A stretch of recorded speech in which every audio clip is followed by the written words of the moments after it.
Hello friend, आपके अपने YouTube channel the career में स्वागत है।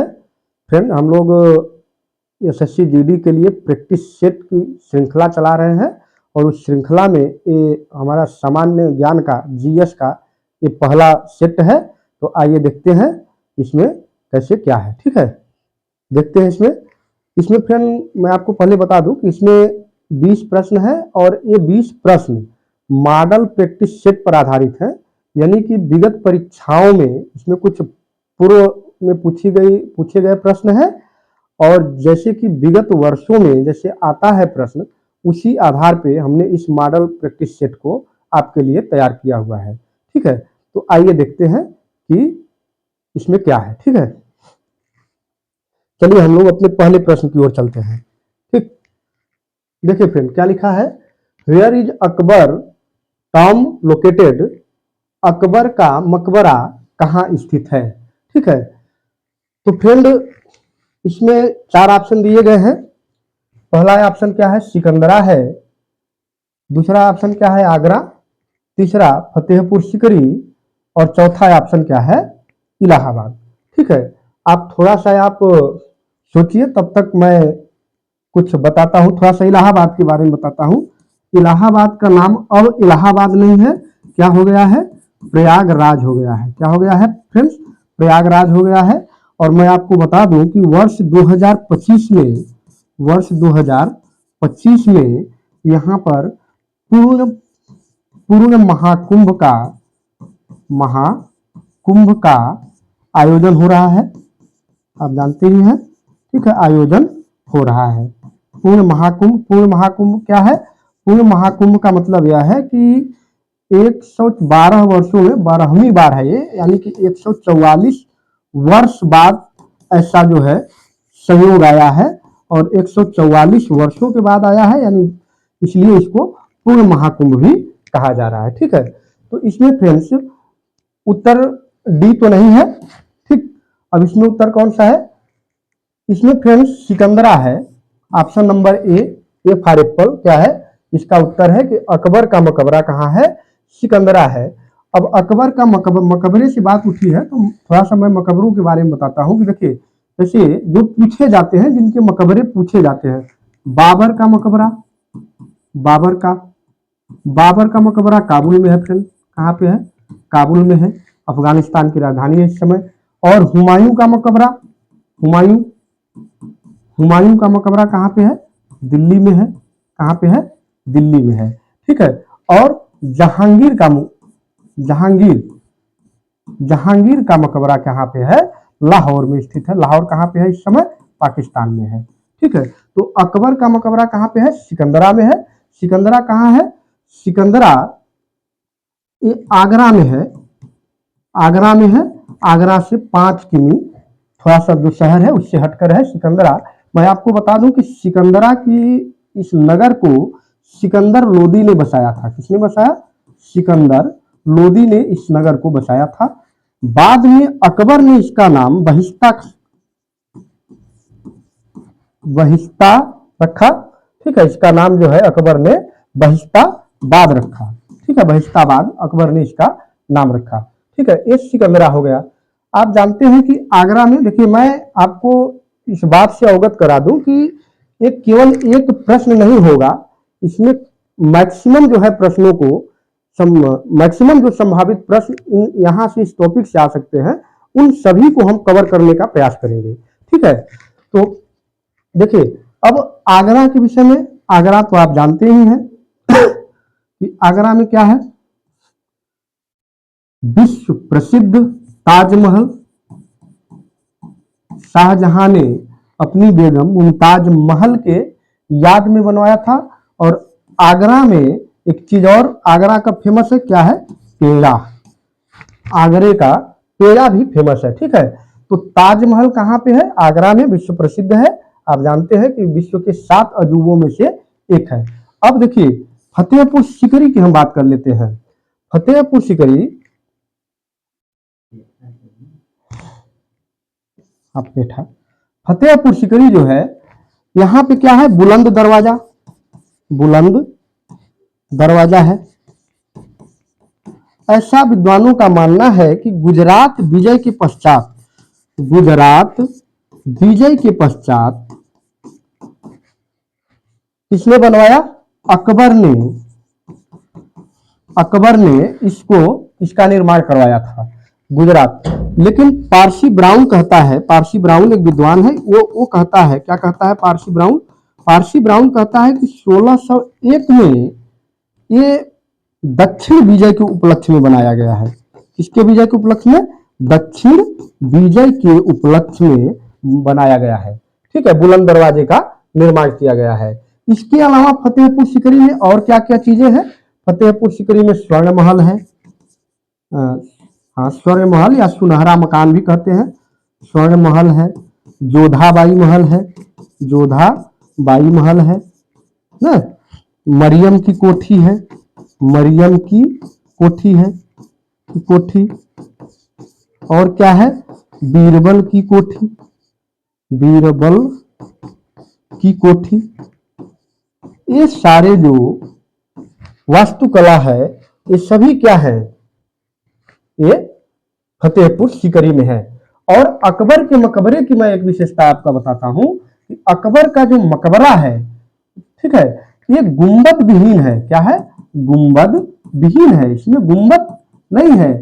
आखिर में जाकर आप देखते हैं कि मकबरों की एक खासियत होती है कि यह गुंबद विहीन, गुंबददार होता है, ऊपर जाकर के उसमें ऐसे गुंबद बना होता है। लेकिन अकबर के मकबरे की विशेषता है कि उसमें गुंबद नहीं है, ये गुंबद विहीन है। ठीक है, और यह हिंदू, जैन, बौद्ध कलाओं का उदाहरण भी है। सभी कलाओं से मिक्स करके इसको निर्मित कराया गया है, कलाओं का उदाहरण है, तो अगर फ्रेंड्स इस क्लास को अगर आप अच्छे से देखेंगे तो इसमें केवल आपको एक प्रश्न नहीं मिलेगा। ठीक है, इसमें कम से कम आपको कई प्रश्न मिलेंगे, 8 से 10 प्रश्न जो है इसमें आपको मिल जाएंगे, आराम से मिल जाएंगे। ठीक है, तो इतना इसके लिए काफी है। अगर और जानना चाहते हैं तो अकबर के बारे में हम बता देंगे थोड़ा सा कि इसने जो है 1582 में दीन ए इलाही को लागू किया।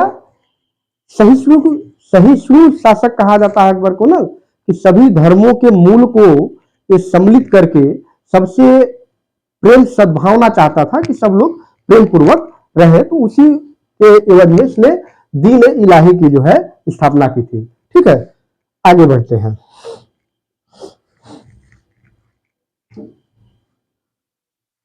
Which Ved is related to religious rituals?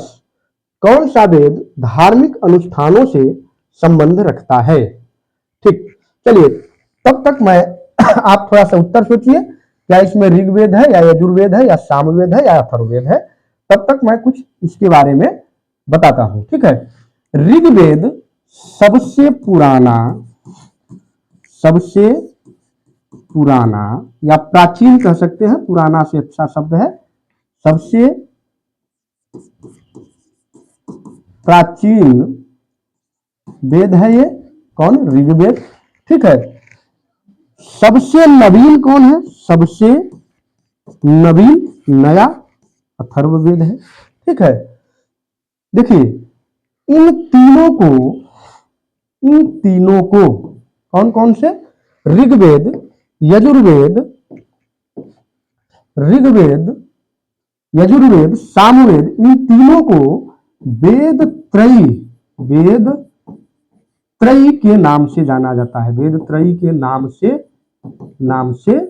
जाना जाता है ना, वेद त्रयी, इन तीनों को। ठीक है, इसकी रचना बाद में हुई है। ये तीनों वेद ही सबसे पुराने वेद है। इनमें भी सबसे पुराना वेद कौन सा है? ऋग्वेद है। ठीक है, ऋग्वेद आप नोट डाउन करते रहिए तो ज्यादा बेटर रहेगा। ठीक है, अब चलिए मैं इस प्रश्न का उत्तर बताता हूं।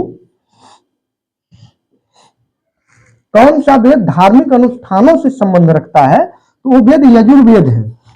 यजुर्वेद, बी फॉर बॉय, हमारा उत्तर है यजुर्वेद। यजुर्वेद धार्मिक अनुष्ठानों से संबंध रखता है। अब ऋग्वेद क्या है? ऋग्वेद में आप जानते हैं कि कुल 1028 श्लोक मंत्र है, श्लोक है, मंत्र है, जो भी कह सकते हैं, या स्तुति है। ठीक है, ठीक। तो इसमें क्या है? इसमें देवताओं की स्तुति होती है, देवताओं की स्तुति, देवताओं को स्तुति की जाती है। ठीक। यजुर्वेद, यजुर्वेद अभी हमने कहा कि धार्मिक अनुष्ठानों से संबंधित है ये। कर्मकांड, इसमें और क्या क्या शामिल होंगे? कर्मकांड, कर्मकांड एवं धार्मिक अनुष्ठान, जिसको पूजा पाठ भी कहेंगे हम, धार्मिक अनुष्ठान, है ना, धार्मिक अनुष्ठानों से संबंध रखता है। ठीक है। अब सामवेद, सामवेद एक ऐसा वेद है जिसमें संगीत से, क्या है, संगीत की जानकारी मिलती है, जानकारी। और यह एक ऐसा वेद है जिसे गाया जाता है, गाया जाता है, स्वर में गाया जाता है। संगीत के स्वरों की जानकारी कहां से मिलती है? इसी से मिलती है। ठीक है, ये गाया जाता है। इसके गाने वाले को, जो पुरोहित इसको गाता था, उसको उद्गाता कहते हैं, उद्गाता। इसको गाने वाले को उद्गाता कहते हैं। ठीक है। और अथर्ववेद, अथर्ववेद में जादू, टोना, टोटका, काला जादू, मंत्र, औषधि आदि की जानकारी मिलती है, आदि की जानकारी मिलती है। ठीक है। तो वेदों से संबंधित इतना ये जानकारी हमने आपको दिया। ठीक है।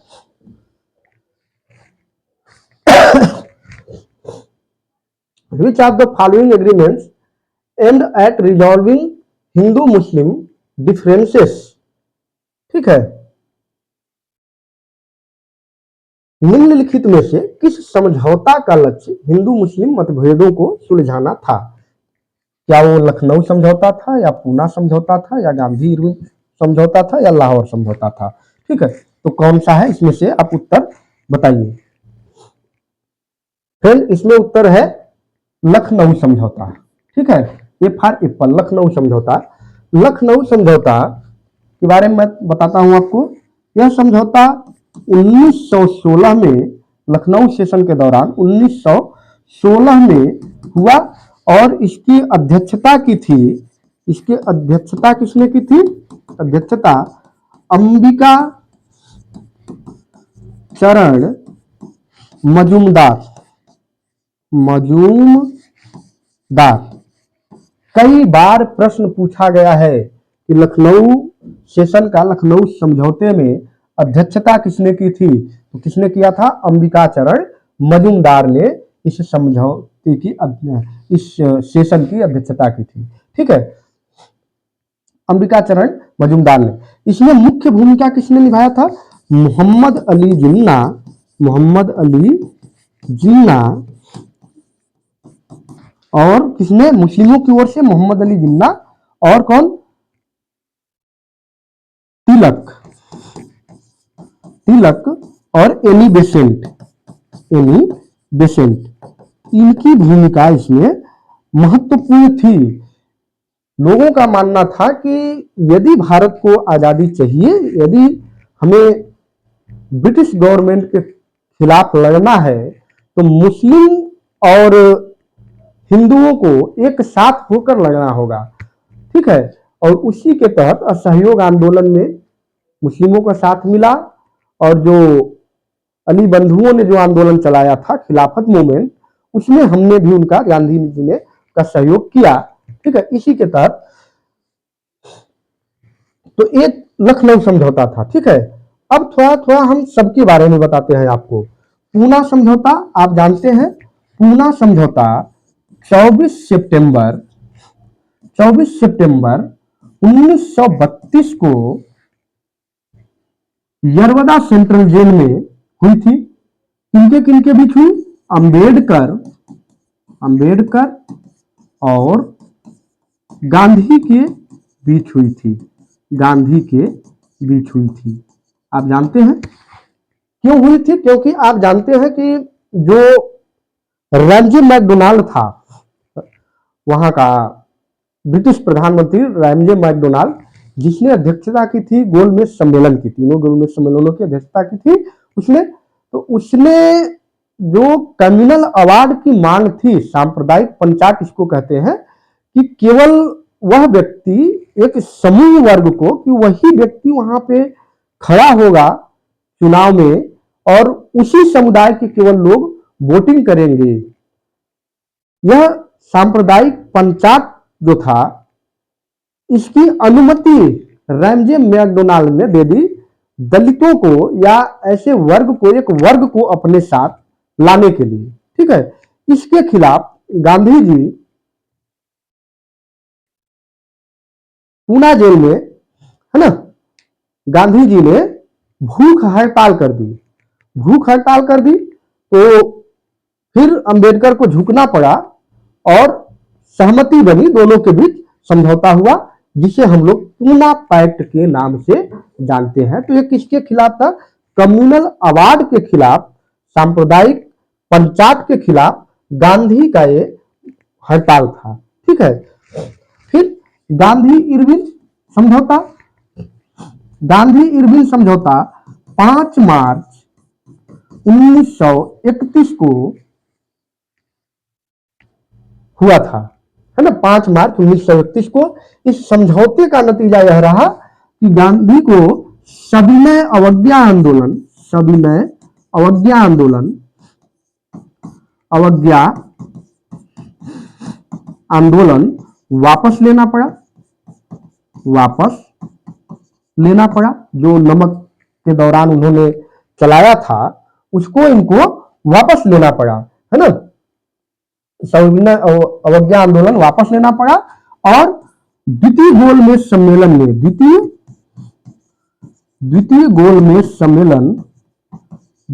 सम्मेलन में गांधी भाग लेने के लिए तैयार हो गए। गांधी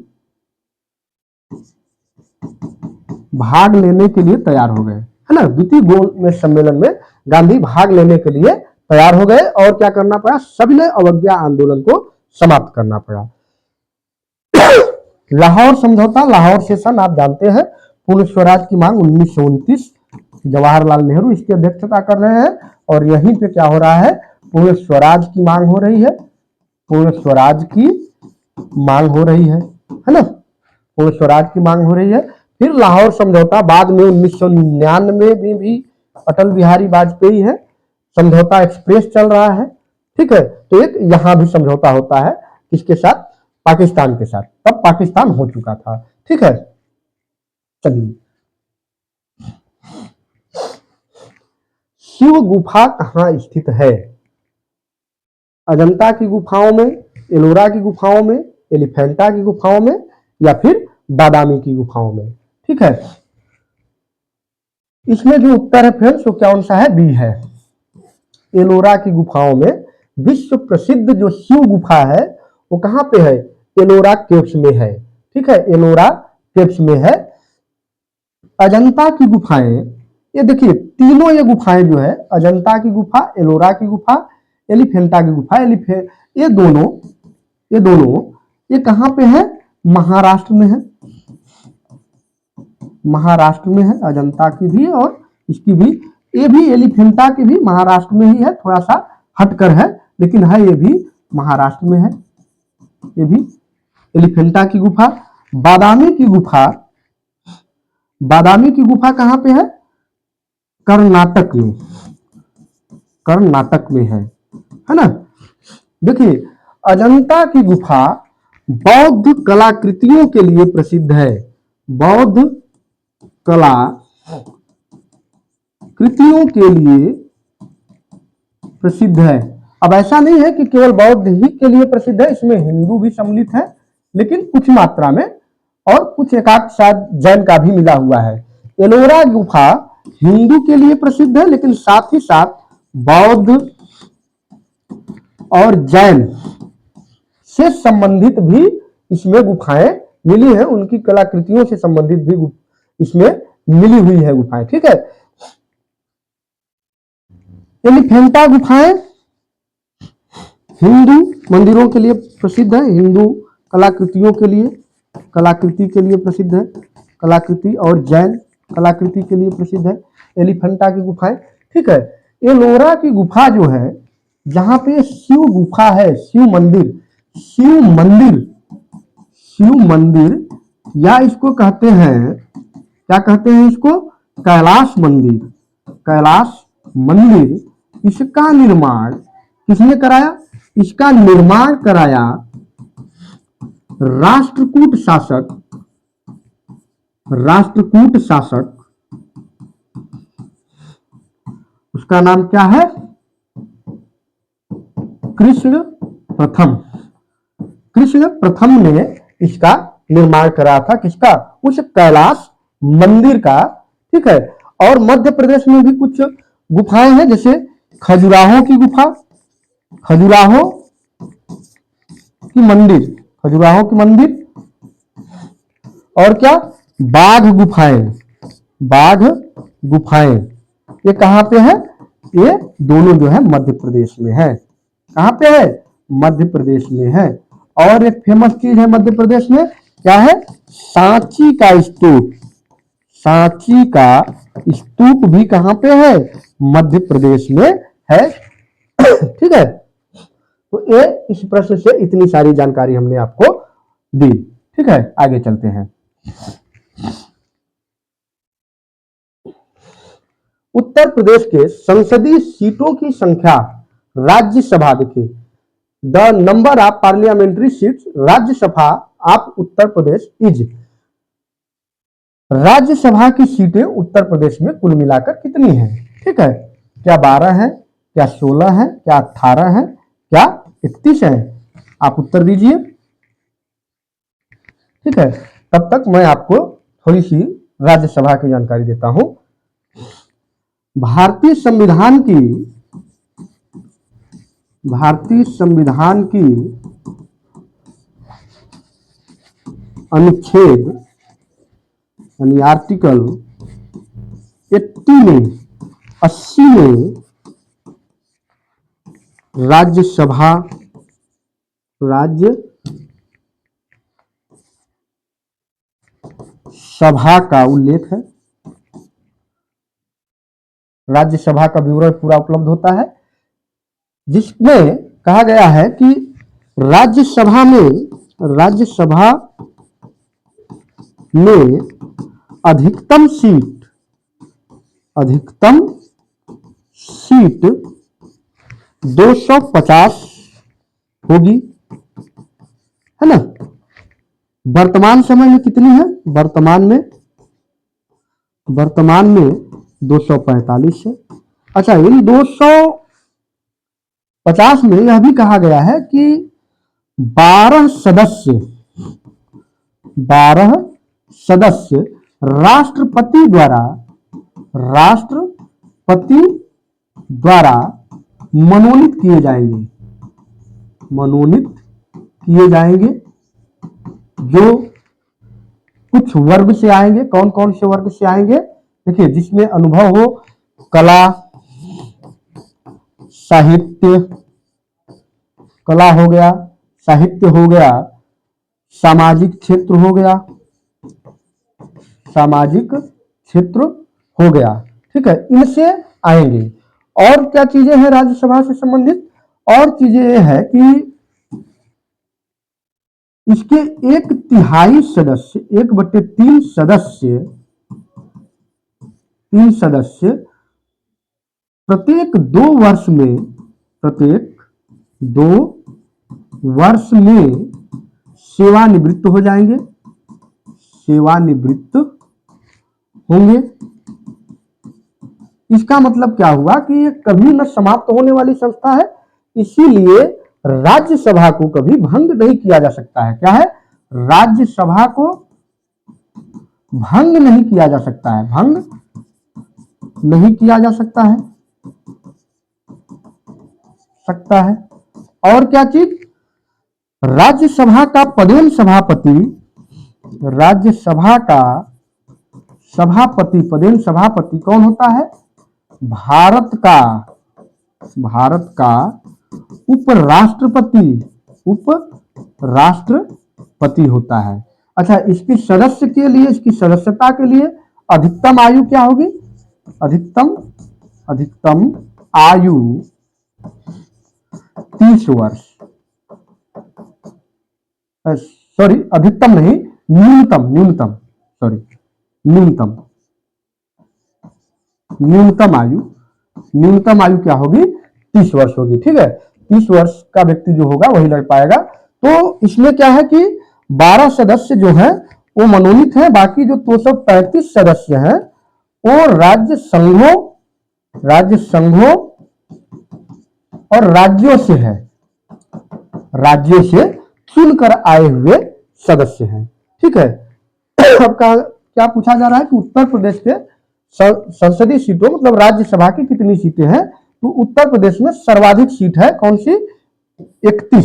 31 सीटें हैं उत्तर प्रदेश में। अब उत्तर प्रदेश के बाद जो है महाराष्ट्र में 19, महाराष्ट्र में 19, तमिलनाडु 18, बिहार और पश्चिम बंगाल क्या है? बिहार, पश्चिम बंगाल 16, और सबसे कम 1 सीटें कई राज्यों में है, जैसे मेघालय है, गोवा है। ठीक है, इस प्रकार के कई राज्य हैं जिनमें 1 सीटें हैं, तो सबसे कम वहां पे है। ठीक है, तो ये रही जानकारी। साथ ही साथ मैं लोकसभा में भी आपको बता देता हूं कि लोकसभा में उत्तर प्रदेश की सीटें जो है कितनी है? 80 है। ये भी सर्वाधिक है, इतना किसी के पास नहीं है। ठीक है, इसीलिए तो कहा जाता है कि भारत के प्रधानमंत्री का जो द्वार है वो उत्तर प्रदेश से होकर जाता है ना? क्यों? क्योंकि यहाँ पे सीटें ज्यादा हैं, और जहां सीटें ज्यादा रहेंगी वो तो निर्णायक भूमिका में हमेशा रहेगा। भारत के राष्ट्रपति को उनके पद से कौन हटा सकता है? राष्ट्रपति को हटाने की बात है, भारत के प्रधानमंत्री, भारत के मुख्य न्यायाधीश, संसद, लोकसभा, कौन हटा सकता है? तो इसमें देखिए फ्रेंड, कौन हटा सकता है? संसद के पास यह शक्ति है, यह हटा सकता है। ठीक है, आर्टिकल 61 के तहत महाभियोग का प्रावधान है, महाभियोग का प्रावधान है ना? महाभियोग लगा करके, और ये महाभियोग किस आधार पर लगेगा? साबित कदाचार कोई ऐसा हो जो संवैधानिक छेड़छाड़ हुआ हो, उसमें भागीदारी हो, है ना? तो संसद इसको हटा सकती है। अब संसद में लोकसभा और राज्यसभा दोनों आता है, लोकसभा भी है और कौन है? राज्यसभा भी है। लेकिन अब जरूरी क्या है कि राष्ट्रपति को हटाने जा रहे हैं आप, तो 14 दिन पूर्व सूचना करना होगा महाभियोग से, 14 दिन पूर्व सूचना देना होगा। जिस सदन में महाभियोग का प्रस्ताव लाया जाता है उस सदन के 1/4 सदस्यों का हस्ताक्षर होना चाहिए, और कम से कम 2/3 सदस्यों द्वारा पास होना चाहिए। ठीक है, क्या बात है कि 1/4 सदस्यों का उस पर दस्तखत होना चाहिए, हस्ताक्षर होना चाहिए कि हम राष्ट्रपति के खिलाफ महाभियोग ला रहे हैं। चाहे वो किसी भी सदन में लाया जा सकता है, वो राज्यसभा में भी लाया जा सकता है, लोकसभा में भी लाया जा सकता है। ठीक है, लेकिन शर्त यह है कि 1/4 सदस्य के हस्ताक्षर होने चाहिए और 2/3 सदस्यों ने उसको पास किया हो। ठीक है, फिर इसके बाद यहां पास होने के बाद दूसरे सदन में जाएगा, दूसरा सदन विचार करेगा, अगर जो आरोप लगाए गए हैं आरोप सही उसको नजर आते हैं तो वह भी अपनी सहमति देता है। तथापि वहां से भी 2/3 सदस्यों द्वारा पास होने के बाद तब जाकर के राष्ट्रपति का महाभियोग होता है, महाभियोग पूर्ण होता है और राष्ट्रपति को त्याग पत्र देना पड़ता है। ठीक है, तो ये रही कुछ जानकारी महाभियोग से संबंधित। ठीक है, चलिए। Who was the first person to introduce the theory that the earth revolves around the sun? पृथ्वी सूर्य के चारों ओर घूमती है, इस सिद्धांत को पेश करने वाले प्रथम व्यक्ति कौन थे? Albert Einstein, Galileo, Copernicus, Newton. इन चारों में से कौन थे? देखिए, पहले के लोग, जानकारी नहीं था, देखा तो गया नहीं था, पहले इतनी सुविधाएं नहीं थी, इतने यंत्र नहीं थे, तो जो समझ में आता था, जो ऐसे दिखता था, अब दिख क्या रहा है कि सूर्य इधर से उग रहा है, पूर्व से उग रहा है, पश्चिम में जाकर अस्त हो जा रहा है। तो इस आधार पे एक संरचना थी। ये जो ग्रीक का रहने वाला एक व्यक्ति था जिसका नाम क्लाडियस टालमी, क्लाडियस टालमी, टालमी ने 140 पूर्व में 140 एडी में इसने बताया, क्या बताया 140 एडी में? कि पृथ्वी केंद्र में है। क्या इसने कहा? पृथ्वी केंद्र में है, केंद्र में है, और सूर्य उसका चक्कर लगाता है, का चक्कर लगाता है ना। लंबे समय तक यही संरचना चलती रही। इसको हेलियोसेंट्रिक अवधारणा भी कहते हैं कि केंद्र में कौन है, नहीं, जियोसेंट्रिक अवधारणा इसको बोलते हैं। ठीक है, कि पृथ्वी जो है केंद्र में है। ठीक, लेकिन कुछ समय बाद, कुछ क्या, कई वर्षों बाद, कई 100 वर्षों बाद कापरनिकस ने यह बताया कि नहीं, इसका उत्तर क्या हो जाएगा? कापरनिकस। और कापरनिकस ने यह बताया कि पृथ्वी केंद्र में नहीं है, केंद्र में कौन है? सूर्य है। इसने कहा सूर्य केंद्र में है, सूर्य केंद्र में है। ठीक है, तो इसको पहले बताने वाले कौन है? कापरनिकस है। अब अल्बर्ट आइंस्टीन, ऊर्जा से संबंधित नियम देने वाले वैज्ञानिक है अल्बर्ट आइंस्टीन, E बराबर mc स्क्वायर, जानते ही है। गैलीलियो दूरदर्शी की खोज करने वाले हैं। दूरदर्शी की खोज किसने किया? पहली बार गैलीलियो ने देखा था, किसको? अंतरिक्ष को, है ना। और न्यूटन तो आप जानते हैं, गति विषयक नियम, गुरुत्वाकर्षण के नियम, बहुत ढेर सारे नियम, है ना। तो ये इसने बताया, कापरनिकस ने यह सिद्धांत पेश किया कि पृथ्वी सूर्य के चारों ओर घूमती है। ठीक है, चलिए। What is the capital of Portugal की राजधानी क्या है? क्या लिस्बन है, मिस्क है, वियना है, ब्यूनस आयर्स है? अगर आप कुछ भी जानते होंगे, थोड़ा बहुत पढ़े होंगे और पढ़े ही होंगे, तो वियना कहाँ की राजधानी है? ऑस्ट्रिया की राजधानी है, ऑस्ट्रिया की। ब्यूनस आयर्स कहाँ की राजधानी है? अर्जेंटीना की, अर्जेंटीना की राजधानी है। अर्जेंटीना की राजधानी कौन सी है? ब्यूनस आयर्स है। ठीक है, मिन्स्क को जो राजधानी है वो बेलारूस की है। कहाँ की है? बेलारूस की है। तो बचा कौन? लिस्बन। तो लिस्बन कहाँ की राजधानी है? पुर्तगाल की राजधानी है। ठीक है, पुर्तगाल की राजधानी कौन सी है? लिस्बन है, लिस्बन। चलिए, what is the unit of the physical quantity jerk? भौतिक मात्रा जर्क की इकाई क्या है? देखिए, पहले बात तो ये समझिए कि जर्क क्या है। जर्क त्वरण के परिवर्तन दर को, त्वरण के परिवर्तन दर को जर्क कहते हैं, जर्क कहते हैं। ठीक है, इसे जे, मैंने कौन सा जे लिखा है? स्मॉल जे द्वारा प्रदर्शित करते हैं, प्रदर्शित करते हैं। ठीक है, इसका मात्रक कौन सा है? इसका मात्रक है, इसकी इकाई जो है इसकी मीटर सेकेंड, मीटर प्रति सेकेंड घन है। इसका मात्रक क्या है? मात्रक है मीटर पर सेकेंड क्यूब, मीटर पर सेकेंड क्यूब। तो इसका उत्तर ये है बी वाला। ठीक है, मीटर प्रति सेकेंड क्यूब। तो ध्यान रखिए कि जर्क क्या है? जर्क पहले तो त्वरण के परिवर्तन दर को कहा जाता है जर्क।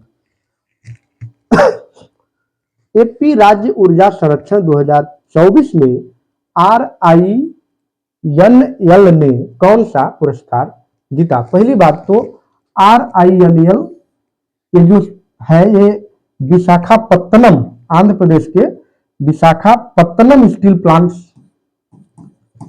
विशाखापत्तनम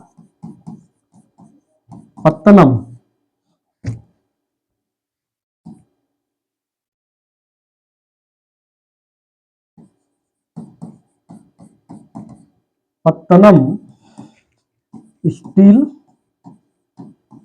प्लांट का भाग है, क्या है?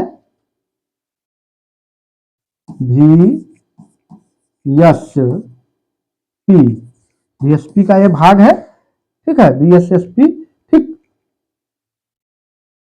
विशाखापत्तनम स्टील प्लांट ये कहां पे है? आंध्र प्रदेश, आंध्र प्रदेश में है। और इसने ऊर्जा संरक्षण के क्षेत्र में स्वर्ण पुरस्कार जीता है। क्या जीता है? स्वर्ण पुरस्कार जीता है। ठीक है, तो एपी राज्य ऊर्जा संरक्षण पुरस्कार में RINL ने कौन सा पुरस्कार जीता दोस्तों? तो स्वर्ण पुरस्कार इसने जीता है। ठीक, किसी शरीर के भार W को इस सूत्र द्वारा बताया जाता है। क्या? W बराबर mv, W बराबर mf, W बराबर ms या W बराबर mg। तो आप जानते हैं कि भार जो होता है, भार बराबर क्या होता है? द्रव्यमान, द्रव्यमान गुरुत्वीय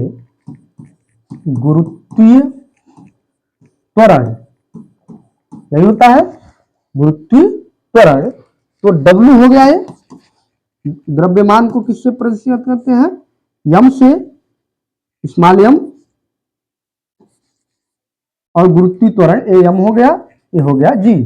तो यम और G, तो इसका उत्तर क्या हो गया? D, यम और G। W बराबर mg। मैं आपको एक और बात बता दूं, गुरुत्वीय त्वरण ध्रुवों पर सर्वाधिक होता है और क्या? भूमध्य रेखा पर G का मान सबसे कम होता है ना?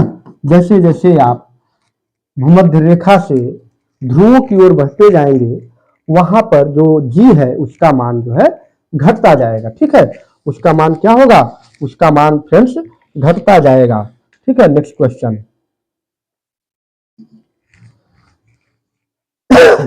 67वीं राष्ट्रीय निशानेबाजी चैंपियनशिप में महिलाओं की स्पीड स्पर्धा में नया राष्ट्रीय रिकॉर्ड किसने बनाया है? निशानेबाजी वाले में है, ये कहां पे हो रहा था?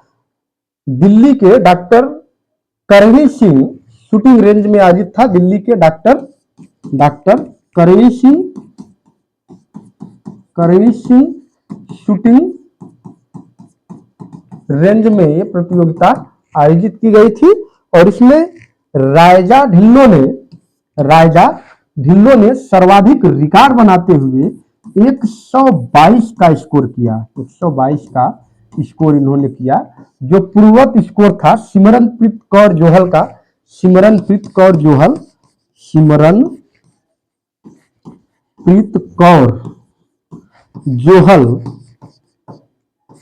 का था, जो 120 स्कोर था उनका। ठीक है, 120 स्कोर था। तो राजा ढिल्लो ने और फतेहवीर सिंह शेरगिल जो है ये पुरुषों की चैंपियनशिप निशानेबाजी में इन्होंने 123 का रिकॉर्ड, 123 का स्कोर इन्होंने बनाया और इस स्कोर के साथ जो है ये फाइनल में पेश कर गए। ठीक है, तो रिकॉर्ड किसने बनाया? रायजा ढिल्लो ने। ठीक है, उत्तर आपका क्या हो गया? रायजा ढिल्लो। ठीक, निम्नलिखित में से कौन सी तरंगों को ध्रुवित नहीं किया जा सकता है? क्या रेडियो तरंगे हैं, पराबैंगनी तरंगे हैं, और रक्त तरंगे हैं, या पराश्रव्य तरंगे हैं? इसका उत्तर डी है फ्रेंड, पराश्रव्य तरंगे। अल्ट्रासाउंड को कभी भी पोलराइज नहीं किया जा सकता है। ठीक है, देखिए पराश्रव्य तरंगे क्या होती हैं? देखिए जो 20 से लेकर के पराश्रव्य तरंगे मतलब 20,000 हर्ट्ज से ऊपर की तरंगों को पराश्रव्य तरंगे कहते हैं, जिनको कि हम सुन नहीं पाते हैं। ठीक है, हमारी जो सुनने की क्षमता क्या है? मनुष्य की सुनने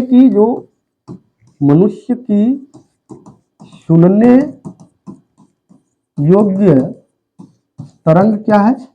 कितना तरंगे होनी चाहिए? 20 से 20,000 हर्ट्ज। 20 से 20,000 हर्ट्ज के बीच में अगर तरंगे हैं उन्हीं तरंगों को हम क्या करते हैं? सुन पाते हैं। उसके ऊपर की तरंगों को नहीं सुन पाते हैं, न ही उनके नीचे की तरंगों को हम सुन पाते हैं। इनके नीचे की तरंगों को कौन सुनता है? कुत्ते, बिल्ली, यानी जो जानवर होते हैं, है ना, वो सुनते हैं। एक संकेत होता है कि अगर जंगल से सभी जानवर एक साथ भाग रहे हैं, इसका मतलब है कि भूकंप का संकेत उनको मिल चुका है, वो डर के इधर उधर भाग रहे हैं। ठीक है, और इसी प्रकार से अगर रेगिस्तान में ऊंट एक साथ भाग रहे हैं, उनका जत्था एक साथ भाग रहा है, तो इसका संकेत ये है कि उस रेगिस्तान में तूफान, भयंकर तूफान आने की संभावना है। ठीक है, उनको पता चल जाता है। ठीक, तो हम क्या कि ये तो कौन सी तरंगों को ध्रुवित नहीं किया जा सकता है? पराश्रव्य तरंगों को ध्रुवित नहीं किया जा सकता है। ठीक है,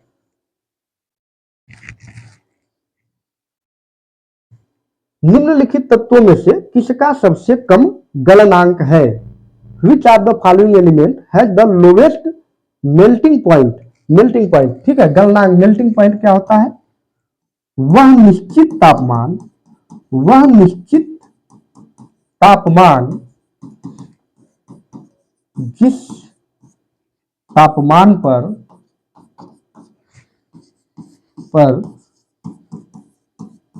कोई वस्तु या पदार्थ, कोई वस्तु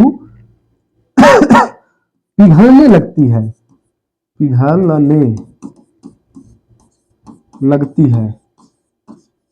यानी गलना प्रारंभ कर देती है, उसे हम क्या कहते हैं? गलनांक कहते हैं। ठीक है, उसे हम क्या कहते हैं? गलनांक कहते हैं।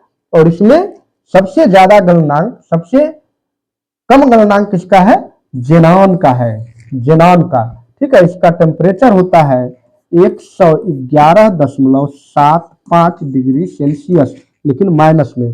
ठीक है, -111.75 डिग्री सेल्सियस इसका टेम्परेचर होता है। तो ये जेनान है, सबसे कम गलनांक जिसका है वो कौन सा है? जिस तत्व का है वो जेनान है। ठीक है, काली मिर्च का पौधा क्या है? झाड़ी है, छोटा वृक्ष है, बेल है, या पेड़ है?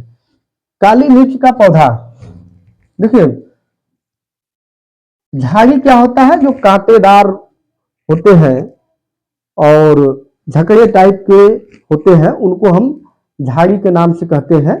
ठीक, और छोटा वृक्ष, थोड़ा कम जो ऊंचाई तक पहुंचे, वो छोटा वृक्ष हो गया।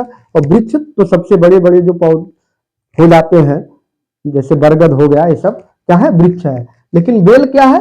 बेल जो लिपट करके, किसी दूसरे के सहारे से लिपट करके, जैसे आप देखे हैं लौकी, लौकी क्या है? लौकी बेल है। करेला क्या है? बेल है। क्यों? क्योंकि वो ऐसे लिपट करके ही हो सकती है, या जमीन पे ऐसे पड़ी रहेगी। ठीक है, अगर उसे ऊंचाई पे चढ़ना है तो उसको सहारे की जरूरत पड़ती है। तो काली मिर्च उसी टाइप का पौधा है। तो काली मिर्च क्या है? एक प्रकार का बेल है। क्या है? एक प्रकार का बेल है। ठीक है, महात्मा गांधी की राम राज्य की संकल्पना क्या थी? What was Mahatma Gandhi concept of Ram राज्य? राम राज्य बीजेपी वाले लगाए रखते हैं, है ना। तो आखिर राम राज्य है क्या? गांधी ने भी अपना जो है दिया, क्या थी इनके? केंद्रीकृत सरकार, सेंट्रलाइजेशन गवर्नमेंट, जो इस समय चल रहा है बीजेपी का, जबकि ये तो है नहीं। पूर्ववादी राज्य, एब्सोल्यूट स्टेट, राज्य विहीन समाज, स्टेटलेस सोसाइटी, सत्ता धार्मिक नेताओं के हाथ में, power in the hands of religious leaders, इनमें से कौन सा है? देखिए, केंद्रीकृत सरकार के पक्ष में गांधी तो कभी थे ही नहीं, ठीक। यदि बाद में चल करके राज्यों के पक्ष में आए भी तो उन्होंने कहा कि राज्यों का विकेंद्रीकरण होना चाहिए, ठीक है। यानी पंचायत स्तर पे भी राज्यों, पंचायतों को भी पावर मिलना चाहिए, विकेंद्रीकरण, ठीक। फिर पूर्ववादी राज्य तो कभी ये तो था ही नहीं, और धार्मिक बिल्कुल नहीं कि धार्मिक नेताओं के हाथ में हो, ऐसा गांधी ने कभी नहीं चाहा। तो इसमें क्या हो गया? राज्य विहीन समाज। एक्चुअल में गांधी का मानना था, क्या मानना था? कि राज्य शोषण की संस्था है। क्या है? शोषण की संस्था है। तो राज्य से ज्यादा प्रायिकता गांधी ने किसे दिया? व्यक्ति को दिया। उनका मानना था कि राज्य से ज्यादा प्राथमिकता व्यक्ति को मिलनी चाहिए, क्योंकि राज्य जैसे ही पावर में आता है तो वो शोषण करता है, ठीक है। चाहे वो किसी माध्यम से करे, चाहे वो टैक्स लगा करके करे, चाहे तमाम हो सकते हैं, तमाम प्रकार के कानून बना करके कर सकता है, ठीक है। तो गांधी इस पक्ष में कभी थे ही नहीं। इनकी एक पुस्तक है जो राजनीतिक चिंतन पर आधारित है। उन्होंने 1909 में इनकी एक पुस्तक आई, क्या नाम है इसका? हिंद स्वराज। हिंद स्वराज। इसकी मूल जो रचना है, जो हिंद स्वराज की मूल रचना है, वो गुजराती में है ना। वो किसमें है? गुजराती में है। लेकिन हिंद स्वराज नाम से इनकी एक पुस्तक है, जिसमें इन्होंने पूर्ण रूप से इस पर राजनीतिक चिंतन किया है कि क्या होना चाहिए, ठीक है। क्या व्यक्ति को ज्यादा पावर होना चाहिए या राज्य को? तो राज्य के पक्ष में तो गांधी कभी थे ही नहीं, ठीक है। इन्होंने व्यक्ति पर ज्यादा बल दिया है, ठीक। ये देखिए, ये कई बार, बहुत बार हिंद स्वराज किसकी पुस्तक है ये पूछा जाता है, इसलिए इसको आप नोट डाउन कर लीजिए, ठीक है। लॉरेंज वक्र क्या दर्शाता है? What does the Lorentz curve show? मुद्रास्फीति, बेरोजगारी, आय वितरण या गरीबी? लॉरेंज वक्र एक्चुअल में आय वितरण को दर्शाता है, ठीक है। यह एक प्रकार का, इसके अनुसार यह दिखाया जाता है कि देश का जो अधिकतम जो जनसंख्या है उसमें कुल आय का वितरण किस प्रकार है ना। कि जो देश में 50 से 60% आबादी है उसके पास कितना धन है, कितना धन है, और फिर 10%, 5 या 10% जो धनी वर्ग के व्यक्ति हैं उनके पास कितना धन है। तो आय वितरण को, आय असमानता को दिखाता है कि किस प्रकार से। आप जानते हैं कि देश का 97% पैसा केवल 3% लोगों के पास है, और 3% पैसा किसके बीच बटा हुआ है? 97% लोगों के पास बटा हुआ है ना, ठीक।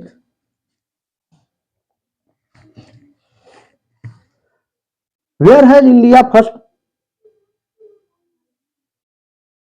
Phenol plants been inaugurated? भारत के पहले थाइनाल संयंत्र का उद्घाटन कहां किया गया है? तो ये फ्रेंड बिहार में, बिहार पहला ऐसा राज्य बना है जिसने थाइनाल संयंत्र को किया है। बिहार के पुरुलिया में यह लगाया जा रहा है।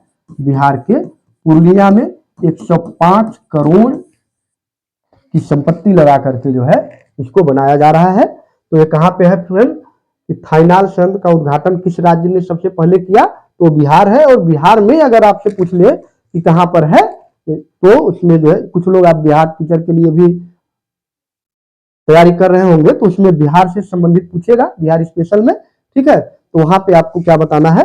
पूर्णिया बताना है। पूर्णिया एक जिला है बिहार का, वहां पे है, ठीक। जनवरी 2022 में किस देश ने G7 की अध्यक्षता संभाली? नीदरलैंड, जर्मनी, ऑस्ट्रिया या फ्रांस? तो फ्रेंड्स, जर्मनी में 2022 का G7 की अध्यक्षता किसने संभाली थी? जर्मनी ने। ठीक है, 2022 में जर्मनी ने उस समय 48 था, और अभी जो हाल में 2024 में 50वां जो इसका सम्मेलन हुआ है ना, तो वो कहां पे हुआ? इटली में। इटली ने इसकी अध्यक्षता की। किसने की? इटली ने। तो हमने आपको एक इसके साथ साथ 2022 के साथ साथ 2024 को भी हमने आपको बताया कि कहां पे इसका किया गया। ठीक है, निम्नलिखित में से कौन सा देश सार्क का सदस्य नहीं है? नेपाल, मालदीव, चीन, अफगानिस्तान। देखिए, सार्क की स्थापना 1985 में की गई। ठीक है, दक्षिण एशियाई देश जो है उन्होंने आपसी सहयोग बढ़ाने के लिए, दक्षिण एशियाई देशों में आपसी सहयोग के लिए एक ऐसे संगठन को चाहते थे जो आपस में सहयोग कर सके। ठीक है, तो इसमें जो है इसकी स्थापना की गई थी सार्क की, जिसमें देश कौन कौन से हैं? अफगानिस्तान, बांग्लादेश, मालदीव, भारत, पाकिस्तान, नेपाल,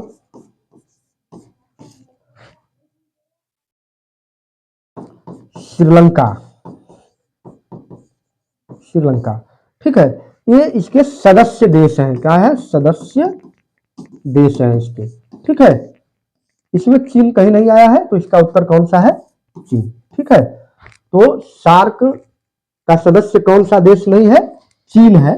चीन सार्क का सदस्य देश नहीं है। ठीक है, तो फ्रेंड्स, ये था हमारा जीएस का पहला प्रैक्टिस सेट, जिसमें हमने आपको 20 प्रश्न, उन 20 प्रश्नों के साथ सभी, लगभग सभी जो उसमें 4-4 दिए रहते हैं, दिए गए थे ऑप्शन, उन सभी को हमने आपको बताने का प्रयास किया। अगर आप इसे वीडियो को ध्यान से देखेंगे तो कम से कम यहाँ से 40 से 50 प्रश्न आपको जरूर मिल जाएंगे। तो वीडियो अगर अच्छा लगा हो तो वीडियो को लाइक, शेयर, कमेंट, सब्सक्राइब जरूर करें। धन्यवाद।